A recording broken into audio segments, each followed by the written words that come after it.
আজি আপোনালোকক দেখুৱাম মূৰ বিষ হ'লে আপোনালোকে কি কৰিব। একদম তৎক্ষণাত ঘণ্টাৰ ভিতৰতে আপোনালোকৰ মূৰ বিষ ভাল হৈ যায়।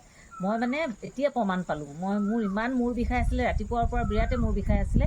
আহক কেনেকৈ মই মূৰ বিষ ভাল পালোঁ চাওঁ আহক। এইবোৰ দেখুৱাইছোঁ চব। এয়া মই পচতীয়া পাত ছিঙি লৈছোঁ। এইবিলাক পচতীয়া, অকণমান ওচৰলৈ দেখুৱাই দিয়া পচতীয়া পাতবোৰ ছিঙি ল'বা। এইবোৰ দেখিছা ভাজি খাবলৈও খুব ধুনীয়া হৈ আছে পাতবিলাক। আৰু এই পাতখিনি এনেকৈ মই ছিঙি লৈছোঁ ধুনীয়াকৈ। আপোনালোকে যাতে পাতখিনি এনেকৈ চিনি পায়। আৰু পচতীয়া গছবিলাক ৰুবলৈও চেষ্টা কৰিবচোন ঘৰত। আমাৰ ঘৰত আগতে আমাৰ শহুৰ দেউতাই এনেকৈ ৰুই থৈ গৈছিলে। আৰু বহুত পচতীয়া পাতে বিষ কাটে, আপোনালোকে সকলোৱে জানে নহয় জানো। এইখিনি এতিয়া মই কি কৰিম আপোনালোকক দেখুৱাম আহক। এয়া